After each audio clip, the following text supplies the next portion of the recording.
देवाची सेवा करता आली तर करा महाराज, नाहीतर नका करू. या जगामध्ये, या विश्वामध्ये ना 4 देव आहेत. ते पाप्यांनाही दिसतात आणि पुण्यवानालाही दिसतात.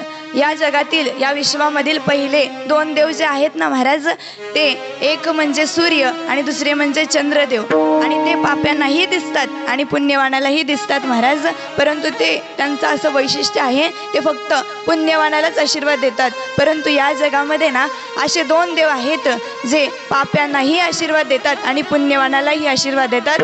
आणि त्यांचं नाव जर काही असेल ना महाराज, तर त्यांचं नाव आपली आई आणि आपले वडील आहेत महाराज. खऱ्या अर्थानं जर एखादा मुलगा दारू पित असेल ना महाराज, एखादा मुलगा जर आई वडिलांना शिव्या देत असेल ना महाराज, किंवा एखादा मुलगा जर वाईट बोलत असेल, उलट बोलत असेल ना आई बापाला, तरी सुद्धा आजपर्यंत या जगाच्या पाठीवर अशी एक सुद्धा आई झाली नाही महाराज, जिने आपल्या लेकरासाठी, आपल्या बाळासाठी, आपल्या मुलासाठी देवाकडे काही वाईट मागितलंय किंवा आपल्या लेकरासाठी वाईट मागितलं नाही किंवा लेकराला शाप दिले नाहीत महाराज. अशी एकही आई झालेली नाहीये. परंतु आज आपण खऱ्या अर्थानं बघतो की जगामध्ये ज्यांच्याकडे श्रीमंती आहे असं म्हणता येणार नाही, परंतु जे कोट्यावधीची जर संपत्ती आपल्याकडे असेल ना महाराज, तरी सुद्धा आपले आई वडील जर त्या कोट्यावधी संपत्तीच्या पुढे किंवा मागे नसतील ना, तर त्या कोट्यावधी संपत्तीला काहीही अर्थ उरत नाही महाराज. खऱ्या अर्थानं जर तुमचा बंगला असू द्या किंवा एखादी झोपडी जरी असली ना महाराज, तरी सुद्धा चालेल. परंतु 1 कोटीचा जर तुमचा बंगला असेल ना आणि त्या बंगल्याच्या समोर जर तुमचे म्हातारे आईबाप खळखळून हसताना दिसले ना महाराज, तर तो 1 कोटीचा बंगला सुद्धा एखाद्या राजवाड्याप्रमाणे दिसून येतो महाराज. परंतु त्याच जर बंगल्याच्या समोर तुमच्या आई वडिलांना जागा नसेल ना, तर तो बंगला, त्या बंगल्याला सुद्धा शून्य किंमत आहे महाराज, शून्य किंमत आहे. आणि एखाद्या गरीबाची झोपडी बघावं आणि त्या झोपडीच्या समोर जर मायबाप खळखळून हसताना दिसले, म्हातारी माय आणि म्हातारा बाप जर त्या झोपडीच्या समोर बसलेले दिसले ना महाराज, तर ती झोपडी सुद्धा एखाद्या राजवाड्याप्रमाणे दिसून येते. खऱ्या अर्थानं त्या आईचं अंतकरण कसं असतं बघा ना.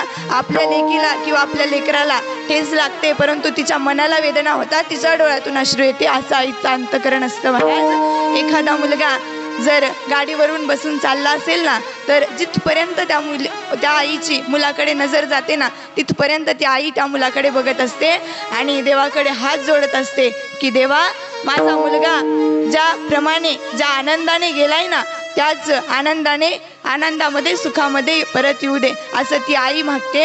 आणि असं मागणं जर कुणी या जगाच्या पाठीवर मागत असेल ना, तर ती फक्त आई असते महाराज, ती फक्त आई असते. काय त्या आईचं काळीज असतं महाराज, काय त्या आईचं अंतकरण असतं. थोडक्यात सांगून जाईन आता, आई म्हणजे काय असते, जी स्वतःच्या लेकराविषयी आणि दुसऱ्यांच्याही लेकराविषयी सुख देवाकडे मागत असते ना, ती आई असते. आता आई म्हणजे असते भाजीतलं मीठ, आई म्हणजे असते भाकरीचं पीठ बघा. आणि आई म्हणजे या जगात अन्यायाविरुद्ध लढणारं पहिलं व्यासपीठ म्हणजे आई असते. खऱ्या अर्थानं जर भाजीत मीठ नसेल ना महाराज, तर त्या भाजीला काही चव नसते.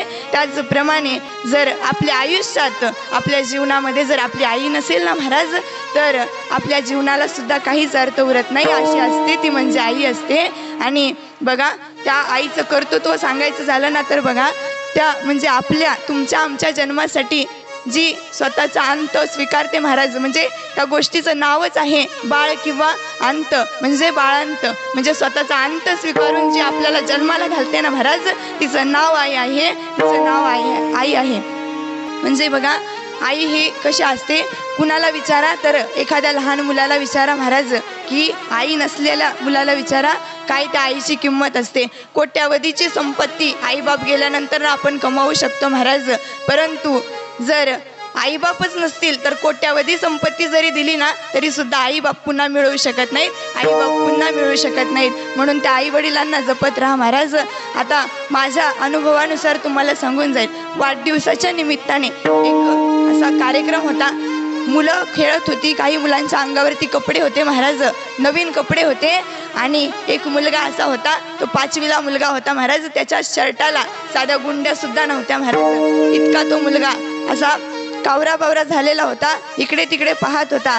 आणि इकडे तिकडे पाहत असताना त्याने रडायला चालू केलं, एकदमच रडायला चालू केलं आणि काही मुलं होती ती खेळत होती मस्तपैकी, असं त्यांचं चाललेलं आणि त्यांनी काय केलं, ते बुंदी खात होती, कुणी काही करत होतं आणि तो मुलगा धावत असा गेला, बंगल्यामध्ये गेला आणि एका कोपऱ्यामध्ये बसला आणि ज्या कोपऱ्यामध्ये बसलेला होता ना त्याच्या समोरच एक भिंतीवरती फोटो अडकवलेला होता महाराज.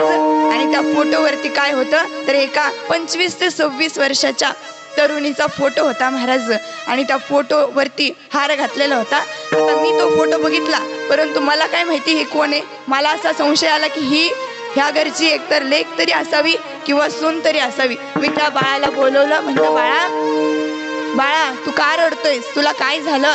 त्याच्या पायाकडे बघितलं महाराज, त्याच्या पायाला इतकी मोठी जखम झाली होती की त्याच्या पायातून अक्षरशः रक्त सुद्धा वाहत होतं. त्याला विचारलं बाळा काय झालं, तू का रडतोयस, तू कितवीला आहेस असं विचारल्याच्या नंतर तो मुलगा काय म्हणतो की मी 5वीला आहे. आणि त्याला मी म्हणलं अरे बाळा तुझ्या पायाला लागलंय, तुझ्या पायाला जखम झालीये, तू तुझ्या आईला सांग ना. तेव्हा तो मुलगा काय म्हणतो महाराज, तो मुलगा म्हणतो की महाराज तेच सांगतोय ना, मी गेले 3 वर्ष झालं माझी आई माझ्यासोबत बोलत नाहीये, दुःखाच्या ठेचा खातोय महाराज मी क्षणाक्षणाला. मी त्या आईकडे विनंती करतो की आई परंतु ती माझी आई आहे ना, ती माझा आवाज ऐकायला तयार नाहीये. तुम्ही सांगा ना माझ्या आईला की आई तुझ्या मुलाला शाळेत जायला चप्पल नाही ग आई, तुझ्या मुलाला घालायला ड्रेस सुद्धा चांगला नाही ग आई. माझ्या आईला सांगा ना महाराज की तुझ्या लेकराच्या पायाला जखम झाली आई, सांगा ना माझ्या आईला. तेव्हा मी त्याला विचारलं अरे बाळा तू असं का बोलतोयस, काय झालं, तुझी आई कुठे. असं बोलल्याच्या नंतर तो मुलगा काय म्हणतो की त्या मुलाने रडण्यास चालू केलं. तो मुलगा त्या फोटोकडे हात दाखवतो, बोट दाखवतो आणि मला म्हणतो की ही आहे माझी आई. जोरात त्याने हंबरडा फोडला महाराज. मलाही त्याचं रडणं पाहून अश्रू अनावर झाले नाहीत. त्याच्या डोक्यावरनं हात फिरवला महाराज आणि देवाकडे प्रार्थना केली की देवा असं दुःख कुणाच्याही आयुष्यामध्ये येऊ देऊ नकोस. कारण आई नसताना काय होतं हे त्यालाच कळतं की ज्याच्याकडे आई नाहीये. बघा एका कवीने सुंदर असं गीत त्या आईसाठी गायलेलं आहे. कशाला गेली आई तू स्वर्गाला, हो कोण वागवेल तुझ्या या बाळाला, हो कशाला गेली आई तू स्वर्गाला, हो कोण वागवेल तुझ्या या बाळाला. 9 महिने 9 दिवसाची वारी कशी तू केली, संकट तुझला आले असतील पदराला बांधून नेली. 9 महिने 9 दिवसाची वारी कशी तू केली, संकट तुझला आले असतील पदराला बांधून दिली. असं म्हणजे आईचं अंतकरण कसं असतं महाराज. आपल्याला 9 महिने 9 दिवस स्वतःच्या गर्भामध्ये जी वाढवते तिचं नाव आई असतं महाराज. म्हणून एकच जाता एवढंच सांगेल की कोणाच्याही सांगण्यावरून आई बापाच्या डोळ्यामध्ये अश्रू येतील असं कृत्य करू नका महाराज. कारण आईचं अंतकरण हे असं असतं की स्वतःचा जीव धोक्यात घालून सुद्धा आपल्याला जन्म देते ती आई असते. म्हणून तेवढं सांगेल की जी आपण लहान असताना आपला डब्बा भरून देते ती आई असते. मुलीची वेणी घालते ना महाराज, ती सुद्धा एक आईच असते, दुसरं कोणीही येत नाही एवढं करण्यासाठी.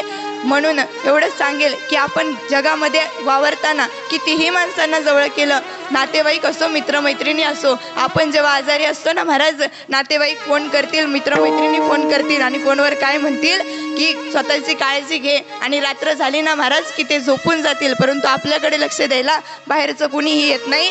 उशाशी बसून जे असते ना महाराज ती आई असते आणि ग्लासात पाणी घेते आणि पार्लेजी बिस्किटचा पुडा घेऊन येते ना महाराज, ती सुद्धा एक आईच असते. आणि त्यानंतर देखील जो दमून येतो ना महाराज, तरी सुद्धा दमून आल्याच्या नंतर सुद्धा आपल्या उशाशी बसून राहतो आणि आपल्या डोक्यावरचा हात तो कधीच काढत नाही, तो असतो बाप. म्हणून आई वडिलांची काळजी करा, आई वडिलांना मान द्या.